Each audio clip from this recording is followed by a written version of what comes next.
Live from Darshan Studios, it's Zinc Comics Exposition with Brian Payne. Michael J. Hausnick, a comic book fan and student at Lock Haven University in Lock Haven, Pennsylvania, was found dead for several days in his dorm room on September 12th. Near his body was a copy of Sandman number 9 and a note reading, "The piper has been paid. The Sandman brings darkness and sleep to the world."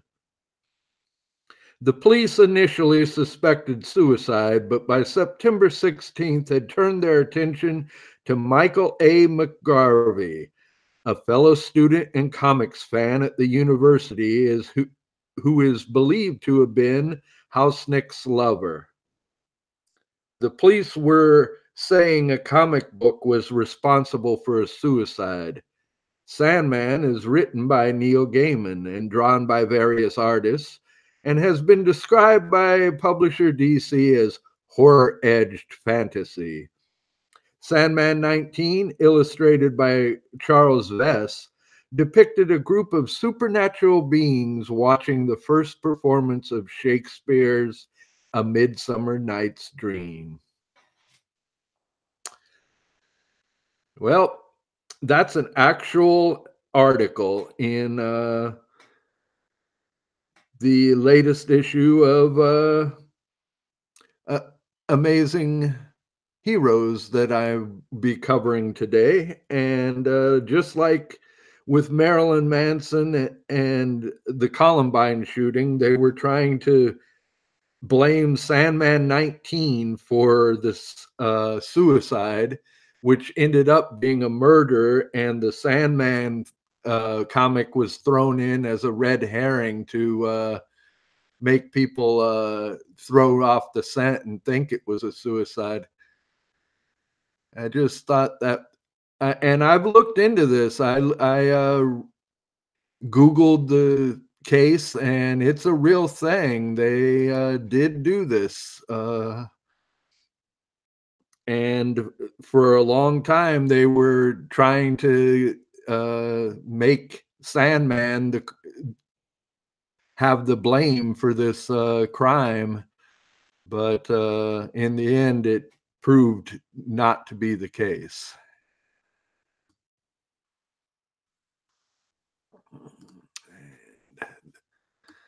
Anyway, I just found, since we're going to be covering Sandman, I found that an interesting little bit there. Let's see here. Well, thanks for tuning in again and checking us out today.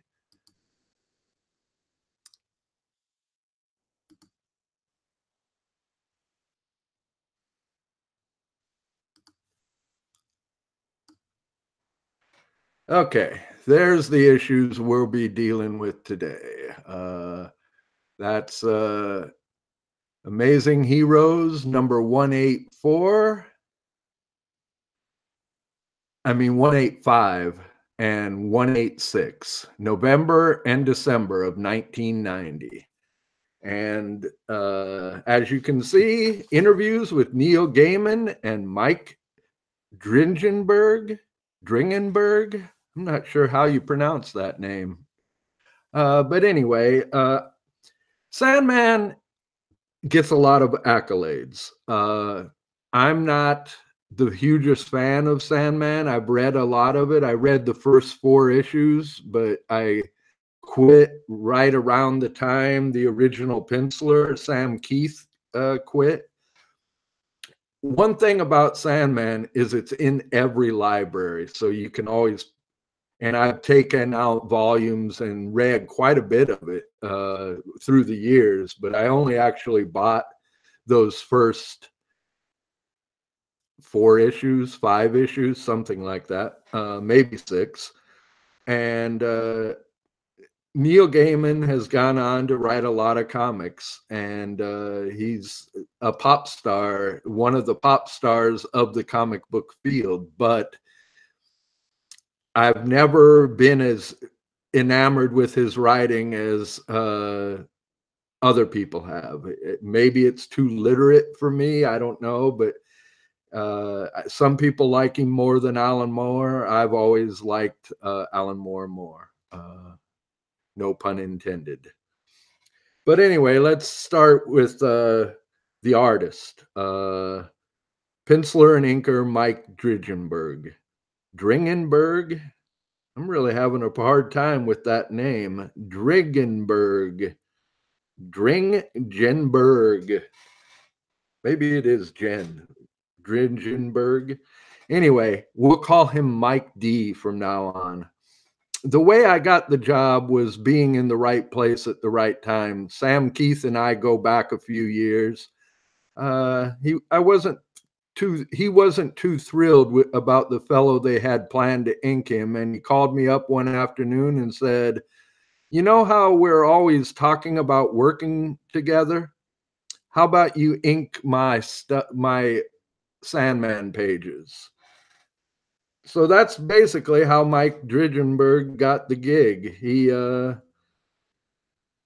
knew Sam Keith. He was more of a penciler, but when asked to ink, he jumped at the chance and ended up taking over the penciling for the book when Sam Keith left. Mike D says that he didn't even know who Sandman was, other than the Golden Age hero who ran around with a funny gas mask and a funny hat, some old fedora, and he had a gun. That's the original Sandman, and he only had the gas mask for a while before he became just another costume superhero. But that Sandman, I always thought, was one of the great character designs of the Golden Age. I always liked that character.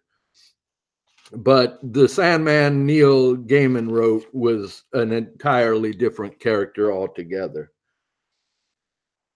And Dringenberg talks about how the reason he thinks Swamp Thing and Sandman caught on more than other comics with a larger crowd, an adult audience, if you will, because he thinks people would rather be seen reading something that can spook them rather than a story about people running around in their long johns. And I think there's some element to truth to that, but I also think it's the quality of writing and artwork.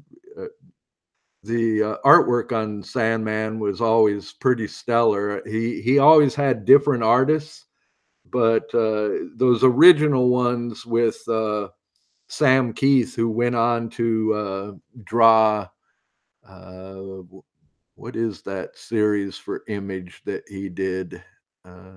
Someone can help me out here.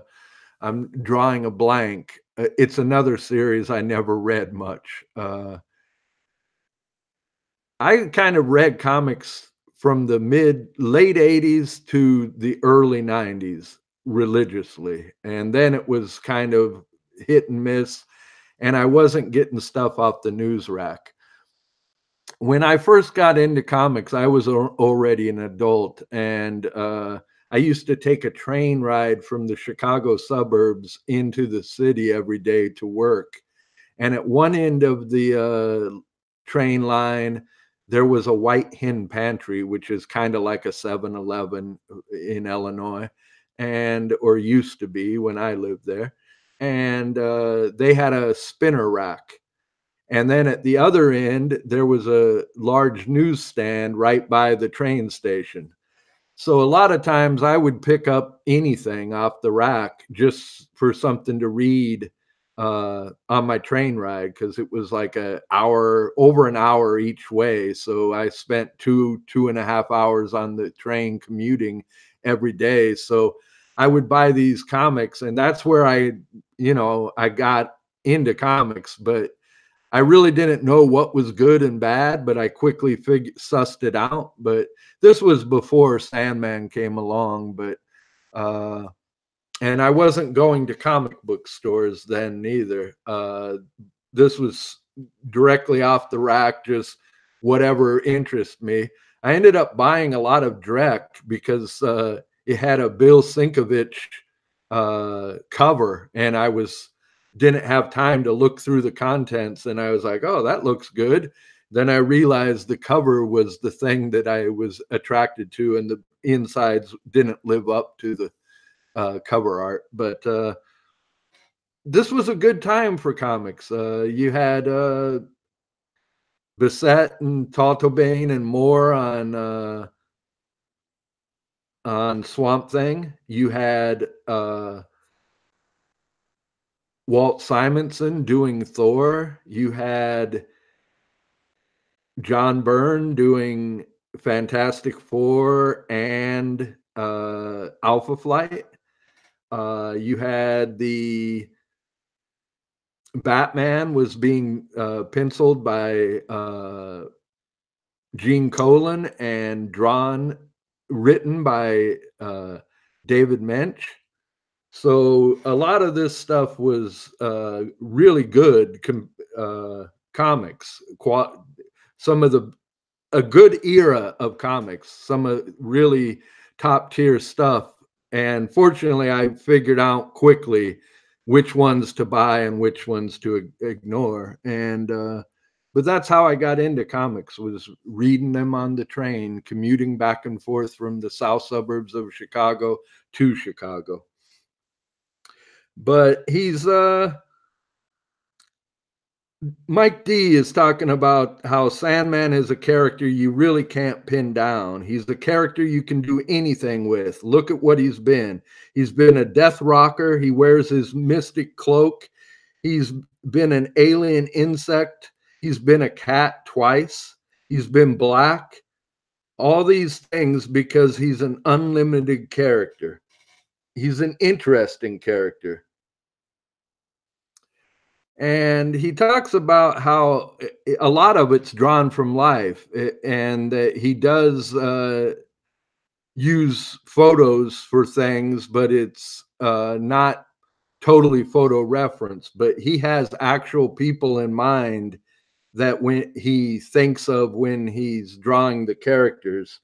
And he actually had someone who looked like he imagined death that he took photos of to use as reference when drawing the death character. He talks about how everybody has distinct arms and elbows, noses, the way they walk, the way they hang their shoulders. Personality is a total thing, not a specific set of affectations. It's not what color of suit you wear, it's how you walk, express yourself. And he wanted, when he took over penciling, he wanted a more illustrated feel to the story. And I think, when I read some of the stuff later on in the library books I checked out, his stuff always stood out. And I was like, boy, I really shouldn't have quit buying it right when it was getting more what I like. Sam Keith is a great cartoonist, but he is kind of cartoony. Whereas Mike Dridgenberg kind of becomes more realistic and moody, that in a way that isn't quite so fantastic. And I really liked those issues he did right after Sam Keith left. And in this issue, there's also an interview with Neil Gaiman, and he talks about that Sam Keith is a terrific artist, but he wasn't really happy on Sandman. So I guess he wasn't long for the book from the get-go, because it really wasn't something he could put his all into or something. And I think Mike Dridgenberg worked on it for quite some time and would always come back and do fill-in issues even later on, I think. So, and I think he's more associated with the book than Sam Keith is. But, and Gaiman says that Mike Dridgenberg on the book has a different range than Sam. And he says if you have a jazz band, you don't try to do a symphonic piece. And if you have a symphonic orchestra, you don't try to do a raga. So he tends to write, I guess, tailored for the artist he's working with. And I think later on, he wrote specific stories with certain artists in mind. And I think that was one of the strengths of the book and one of the weaknesses, because there was always a different artist. But I'm sure it helped them stay on a monthly schedule. So I can understand it both ways. But I think when you really start loving a book, it's because of the team. It's the combination of the writer and the artist, and those fill-in issues. They give a hiccup in the reading experience, and you have to move on. And Neil Gaiman said when he first started writing Sandman, it was his private comic book. The idea was to write a monthly comic, and and that it was something he would like to read. And the only reason he only plotted up to issue 8 at the beginning was he figured they would be uh, canceled by that time. And it surprised him that it sold, and it's that he can continue to keep doing it. So he did for what, 75 issues, and they're back doing some of it now.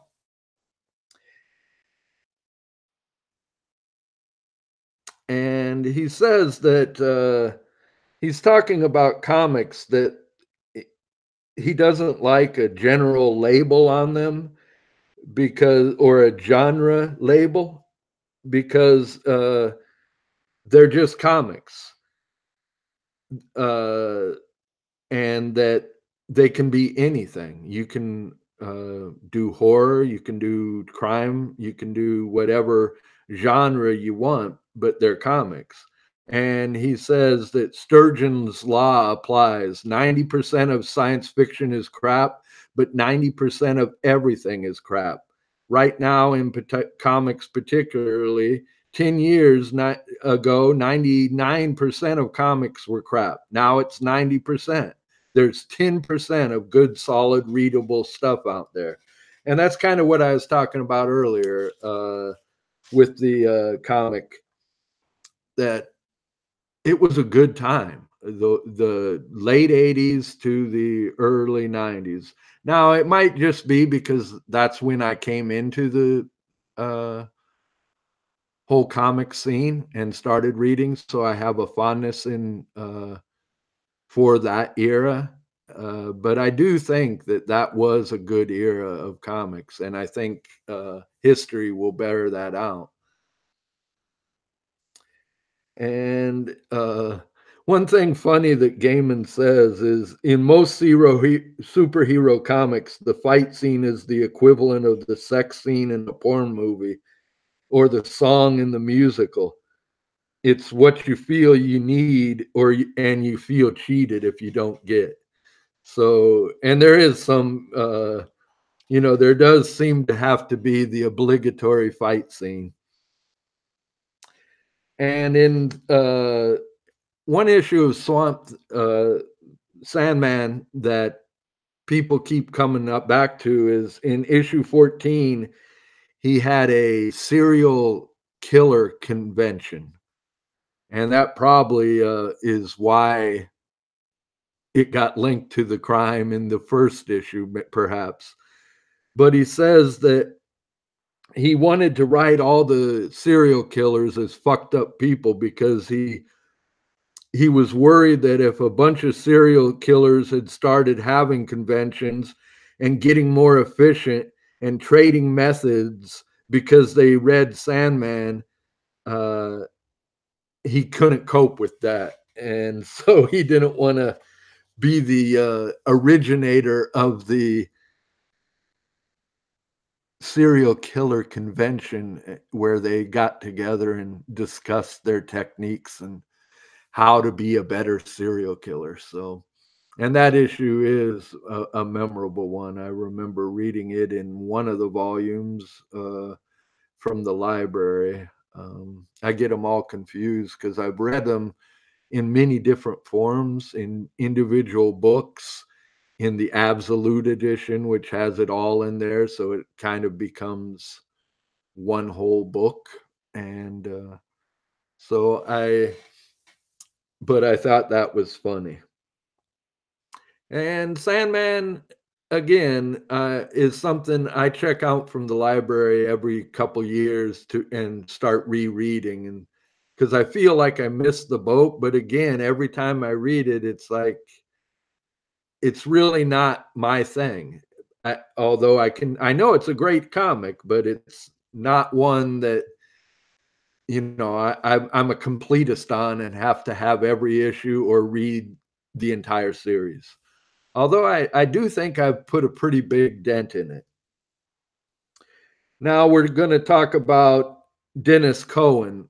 He's in the second issue here, 186. And he's and is it Dennis Cowan or Cohen? Cowan, probably. I'm really bad at enunciating these names, and it's hard to find out how to pronounce them online. So we need those enunciation guides that they have for certain names. But most people know Dennis Cowan from Deathlock or The Question. But I know him more from the epic comic Shadowline series, Dr. Zero. He penciled, I believe, the first 4 or 6 issues, and Bill Sienkiewicz inked those issues, and it was really great artwork. Sienkiewicz really is a great inker, and I think Cowan's pencils lent themselves to his inking style more than some do.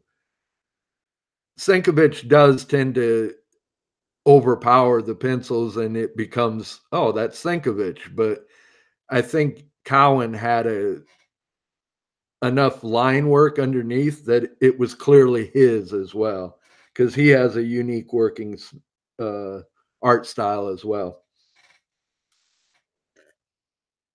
But he says that he likes working on urban crime fighters because he's from the city and feels more comfortable drawing things he knows.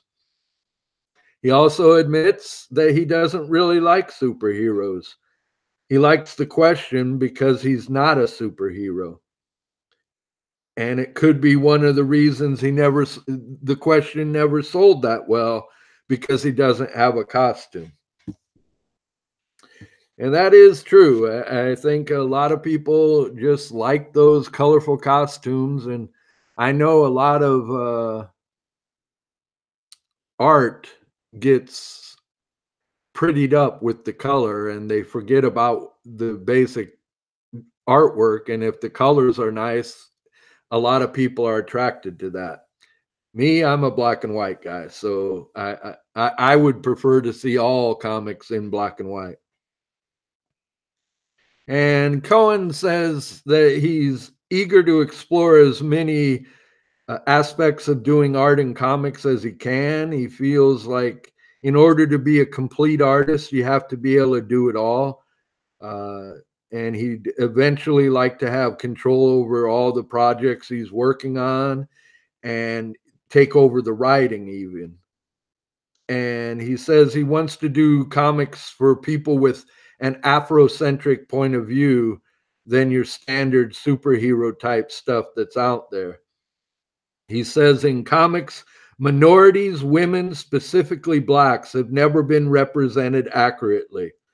He feels black creators have a voice in the industry, and he says it's always been a white boys club mentality that hasn't been conducive to that point of view. And he thinks it's the result of the majority of creators in comics being white American males. He doesn't think it was intentional and that they were just expressing their point of view. And what he wants to do is work with other Black creators and present projects that show things in a different light and expose the stereotypes for being what they are, stereotypes. He's also talks about how he's concerned about making a good living. He says there's nothing romantic about an artist starving. He never bought that. Artist in the attic with an easel in the back of his hand nailed to his forehead with a can of tuna, his only meal for the next 5 days. He says, nope, that's not for me. I'm into comics as an art form. I'm not a big fan of the characters as much as I'm a fan of the form itself. I'm not trying to sound like a snob. And he says, but he isn't remotely interested in comics that deal with what most comics deal with. And he says, I guess that does make me a snob. And he says he stopped reading comic books after a year after he started drawing them, because he was surrounded by comic books. Everyone he knew was working on comic books. And so the last thing he wanted to do in his off hours was pick up a comic book. And we should all be so lucky, I guess.